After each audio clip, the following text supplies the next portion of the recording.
Recently, Luka Doncic has been playing some of the best basketball that we've ever seen. I mean, during this past week alone, this man literally averaged 49 points, 13 rebounds, and 11 assists per game. That's some Will Chamberlain type stats right there, and it's scary that Luka is only 23 years old. However, people do not notice that this was bound to happen at some point. Back in 2019, Luka was asked about what he thought of the NBA compared to Europe basketball, pretty much which one of the two was the easiest to play in, and well, here's what he said.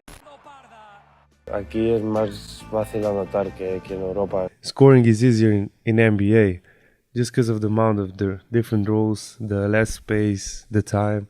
So that's why I said it. So you think it's harder to score 30 points in a EuroLeague game than it is in an NBA game? Yeah, 100%. Yeah, 19-year-old Luka was this confident, but he did have a point. Europe has always contained stricter rules when it comes to basketball. First of all, professional basketball courts in Europe are measured at 92 by 50 feet as opposed to the NBA's 94 by 50 feet. This of course allows for less space to work with. Not only that, but Europe also does not believe in the defensive 3-second violation that forces rim protectors to stay out of the paint. That right there also forced Luka to play tougher coverages and develop even more as a basketball player. Now with that background out of the way, let's see how Luka has used those skills and transitioned into the player that he is today.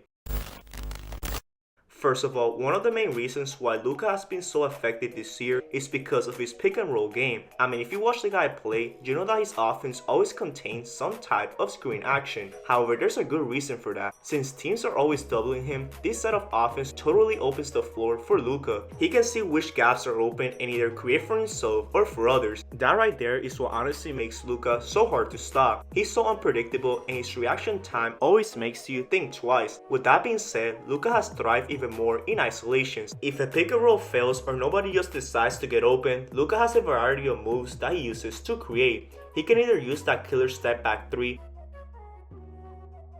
trick the defense with a pump fake,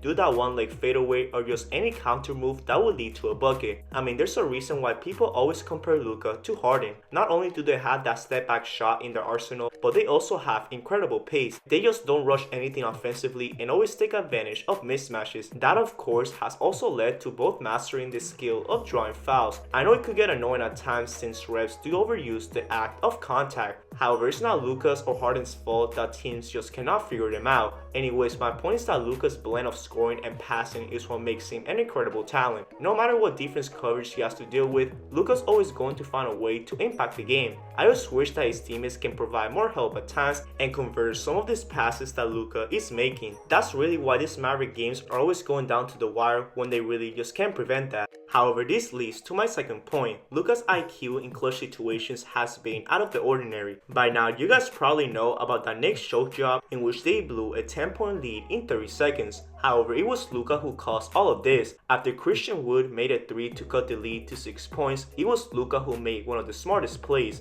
Instead of just fouling, he does the right thing to just double and cuts a jump ball. Therefore, knowing the size advantage right here, Luka of course won the tip and then hustled for a putback and won. Now the next play is really what caught my eye. With Dallas down 2, Luka had the exact accuracy to miss the second free throw and get the ball back.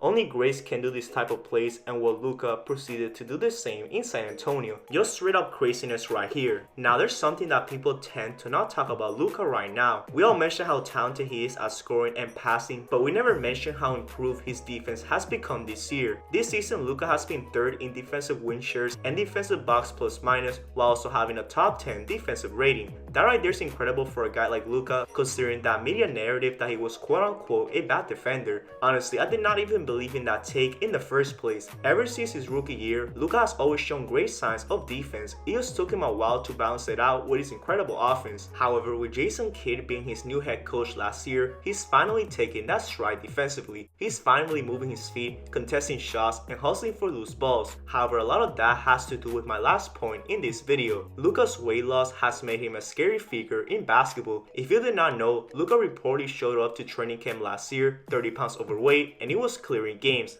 However, he came into the FIBA qualifiers in shape. Reportedly, Luka lost a solid 10 to 15 pounds of fat this summer, which is crazy. Team doctors mainly worked on his lateral speed and body control, which really paid off. As you see this season, Luka has gotten quicker, way more versatile, and just a different breed on the court. At this point, all Luka just needs to do is just start winning some titles. As time passes, he's going to keep breaking scoring records, going to the All-Star game every single year, and going up on the all-time assist list. However, we need Mark Cuban to do what he did with Dirk and start adding more pieces around Luka. Christian Wood was definitely a good start, but the team needs more than just that. They need better wings and way better bench depth. Hopefully Luka can start winning soon and keep developing into that future Hall of Famer. And that pretty much concludes this video. What do you guys think of Luka Doncic? Do you think that he will win the MVP this year? Let me know your thoughts down in the comment section below. Make sure you guys like, comment, and subscribe if you enjoyed this video, and turn on those notifications so you know when I upload any banger. I hope everyone has a great day. Peace out.